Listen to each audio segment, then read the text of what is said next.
You guys, it's 1 a.m. I'm supposed to work at 8, and I'm having one of those nights in which I can tell I'm not going to sleep very well. I keep tossing and turning. This has been happening to me for a while now. I mean, definitely over a year, but some seasons have been better than others. Say in the springtime, I had a little while when I was sleeping just fine. Early summer, I feel like I was doing all right too, but then lately I'm falling back into that cycle of being stressed out. And then I asked myself very honestly, how has this summer been? And it's honestly been very stressful. And what's sad is that in my personal life, it seems to be improving now within the past month, but then outside of it, like say at work, that's where I'm starting to have problems again. Tonight, precisely, because I wasn't feeling very well, as in trouble recovering mentally and relaxing myself physically to where I don't feel tightness in the chest or a headache from tension or something like that, I said to myself, I'm gonna do what I have always wanted to do, which is set up a hidden camera close to me, especially since I sleep with a lamp. Like my ring light has a warm setting. That's why my videos be looking a little red these days. And I love that little light. I started sleeping with it on around August of last year, and I feel like my sleep has vastly improved ever since I have it on. I never thought I would sleep with a light on. I can't recall if I ever shared with you guys that I do that, but yeah, it's become a thing to where I adjust the light. Sometimes I have it completely dim, sometimes I have it slightly brighter, but maybe not even like 25% bright. Definitely not 100%. But I find that that warm light, it just helps. Maybe it's because it helps mimic a candle or something like that. But I also asked myself, could it be that because I'm aware that something is recording, that's keeping me up artificially? But I'm sure it isn't, because I'm telling you, I couldn't sleep. I know myself, I know how this goes for me. So I decided that I would record exactly whatever thoughts were hitting me that I can say were plaguing me. But before I ultimately decided to actually record about it, I decided to write some things down. And there was one thing that stood out to me that I think is worthy of discussing as its own topic. And that is that at my job, we have hired the occasional older person. And I remember a time when we had a handful of older people in the department. By older, I mean 50 plus years old. I love folks like that. They're fun to work with, they're experienced, they communicate well, they're in a different stage in their lives. Their customer service tends to be very good. I have things to learn from them. And I also look forward to asking them just random questions about life. What was your experience like having your first kid? Or what was your experience like when you first had a retail job? And for some of them, retail has been their entire lives or the greater portion of it. And I always found that inspiring, especially years ago when I was starting myself. You gotta be taken under someone's wing. And I remember how great that was for me. But now, when an older person is hired, I can't help but feel sad for them and feel bad for them. Because for me, as a younger person who's experienced now, considerably so, the job is starting to get to me. It's pretty brutal, pretty merciless. I survive because I happen to give the customers what they want. I happen to be fast. I happen to have answers. And usually I just happen to know things naturally. And the stuff that I don't know about, I know how to find my information quickly. But for someone who's just arriving into the scene, that can be a very overwhelming thing. And I'm personally aware of that. Because I'm aware of that, I try to make the transition of them coming in as smooth as possible. I will inform them of as many things as possible: payments, cash handling, commonly asked questions, how to navigate our tools, how to communicate, when to communicate, what to communicate, bagging techniques, scanning techniques, keyboarding techniques, whatever it is.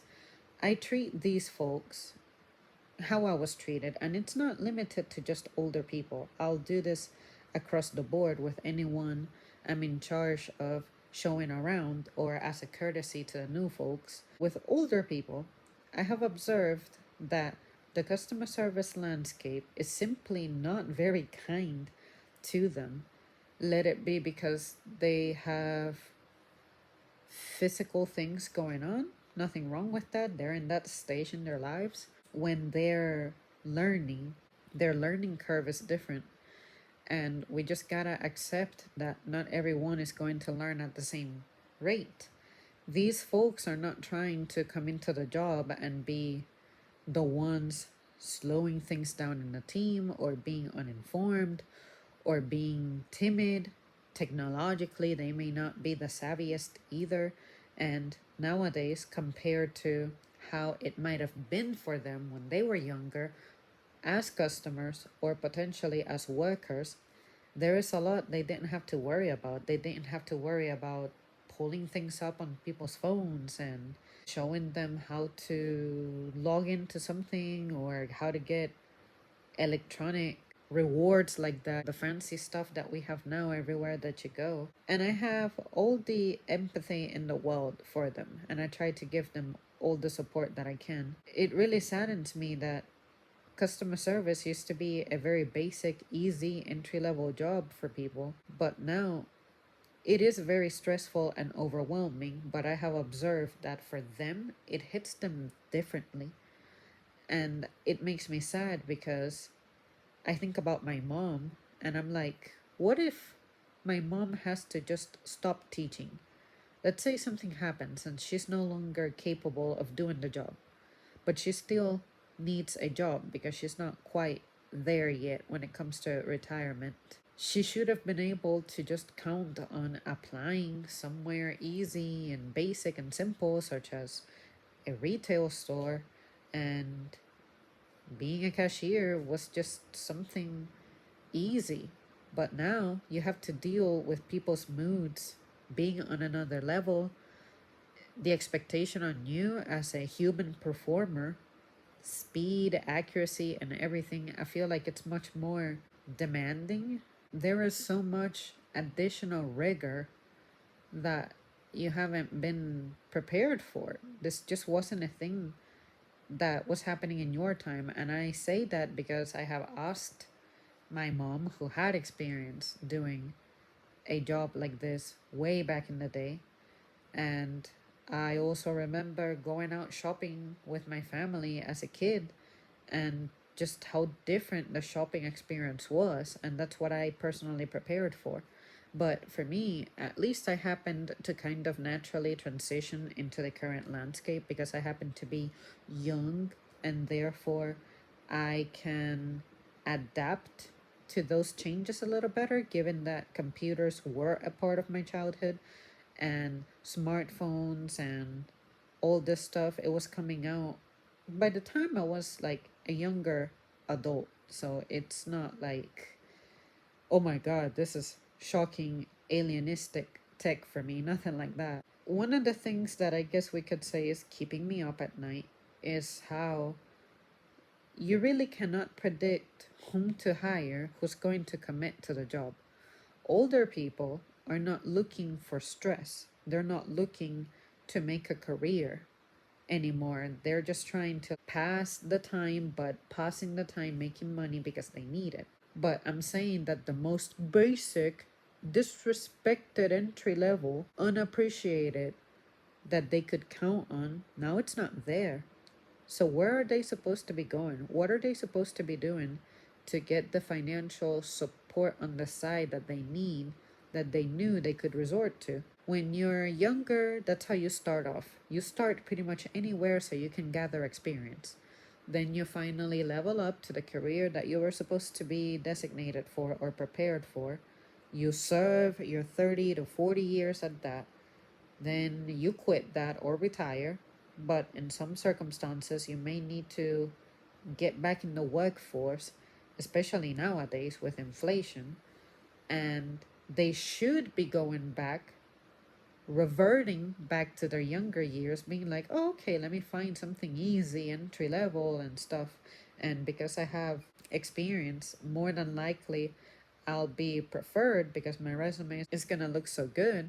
But at the same time, when you get the job, you realize that that's not the case anymore. And the reason I say that is because recently we had hired an older person who I trained.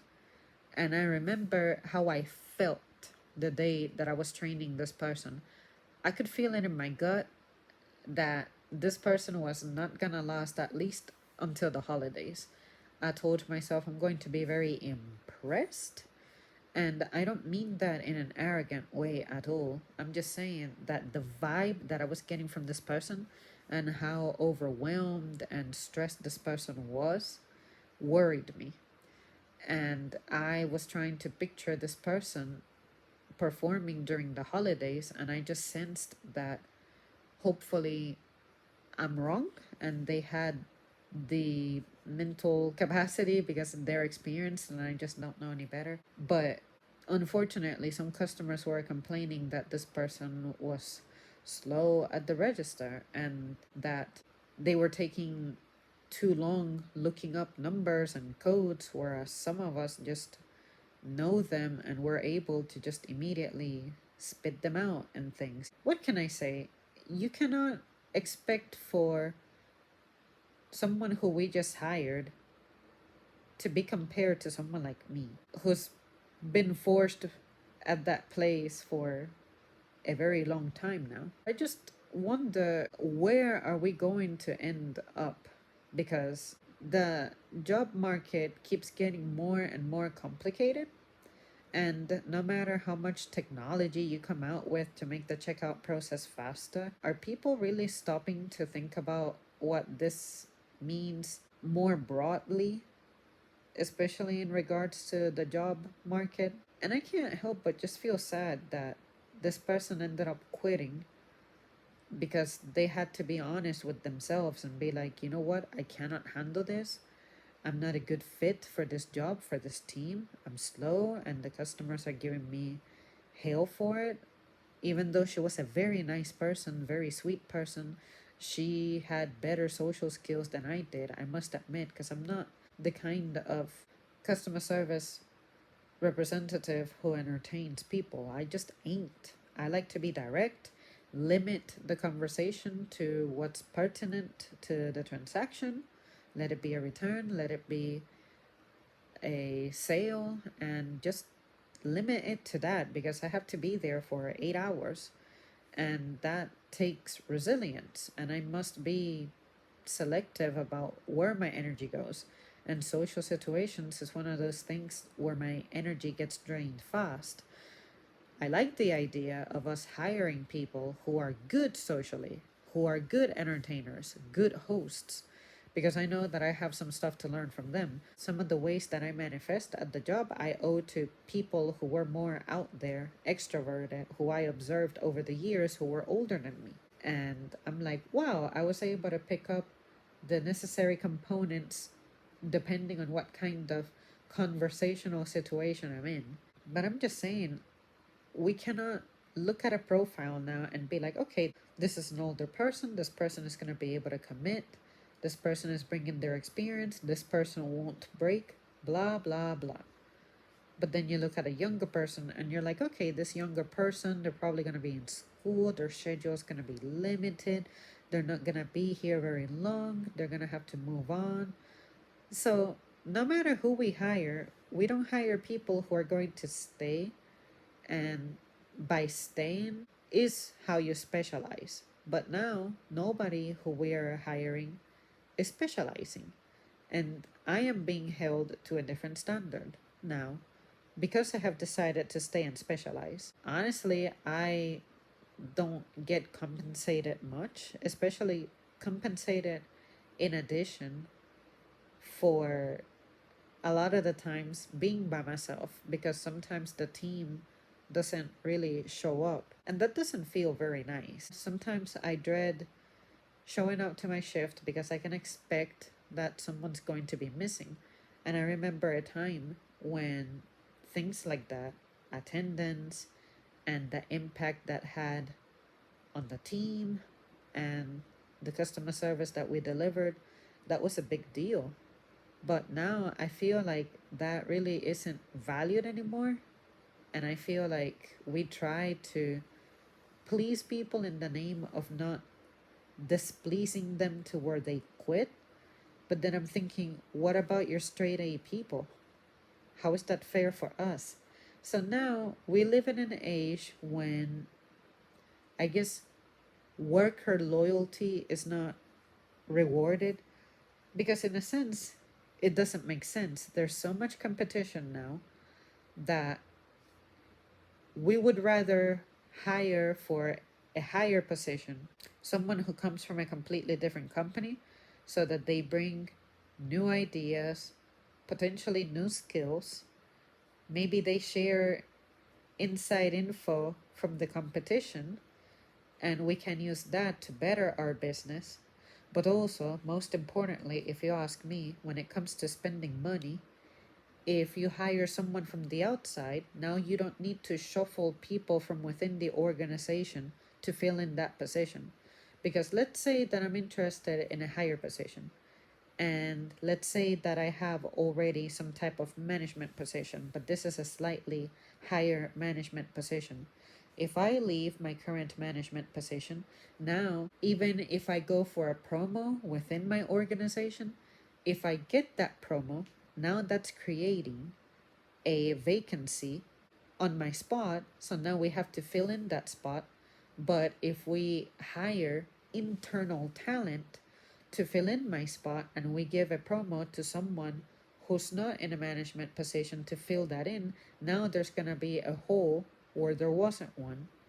So maybe we're hiring internal candidates, but from other locations, or we're hiring completely new candidates. Stuff like that makes me feel like that's done in bad faith. You would rather pick someone from the outside for short term gain, but you don't invest domestically. Domestically being within your location, because you don't like to see that vacancy, especially in management positions. Stuff like that, it kind of leaves me feeling a little stressed out because you never can tell the quality of the next person who's going to be hired, what they're going to bring, what it is, and that creates a lot of instability now. And it's instability that over the years I cannot say I experienced to this extent. Sometimes that shit keeps me up at night because I'm telling myself, well, I gotta remember that I'm not trying to move up.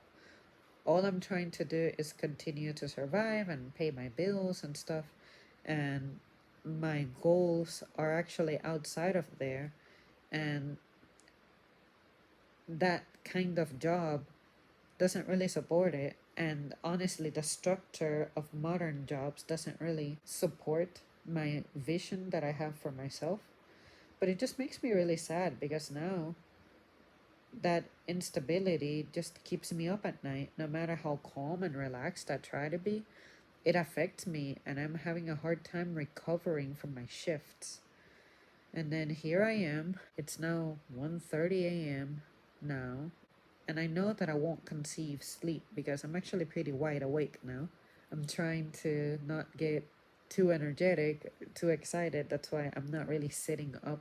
I thought I would put this out there as a journal entry, but also because I'm curious to hear what you guys have to say. If you know anybody in a position like this, don't think about it just limited to retail. Just across any industry, have you felt more pressure from your job, more demand from your job, but even when they try to make it sound like you're going to be compensated for it or given more, you realize that it's costing you something. I'm gonna leave it at that because maybe there's that degree of stress slash sensitivity due to being sleep deprived at the moment. All I want is to be left alone. Let me have the world that I prepared for. And whoever wants to participate on a leveled up version of it, give them the option, but don't pressure me into being used to electric cars. Don't pressure me into crypto. Don't pressure me into investing. Don't pressure me into leveling up to a smartphone. Don't pressure me into upgrading my computer. Don't pressure me into upgrading from my living situation. Just leave me alone. Why can this world just not support a more manageable, realistic, quieter, cleaner, simplistic, minimalistic lifestyle? It's like for you to have that, you have to artificially create it. And the way to artificially create it seems to be you need to have money to be able to free yourself. You have to have that competitive mindset. And maybe that's why people online come up with all these kinds of bullshit to remain relevant in the name of making a paycheck, especially quickly. But in the end, these are the people who aren't experiencing real hardship. And then that's why mentally they're not really developing for the real things that life brings you. And sometimes I feel like presently this generation of workers is trying to change the way of things because they come from a neglected home and they're out of shape for the demands of life and the work landscape. But as opposed to you introspecting and being like, damn, maybe I'm the one who sucks and I'm the one who needs to level up and step up my game. You would rather go through the process of fighting the system and the way of things as opposed to improving yourself, which I think is better for you and more practical. But instead, we're trying to start wars. And don't get me wrong, I'm not a company person. I don't love corporate America at all. I'm talking about the meaning of having a job, the meaning of work, the meaning of building yourself up. That's the part that makes me feel like I cannot aspire to be ambitious about anything because it doesn't feel like an honest thing to do. What is the goal here? I don't care about going out to space. What is the goal? We keep making animals go extinct, and there's a big homeless problem. And on top of that, we can't even trust a lot of what we eat. So, what's the goal again?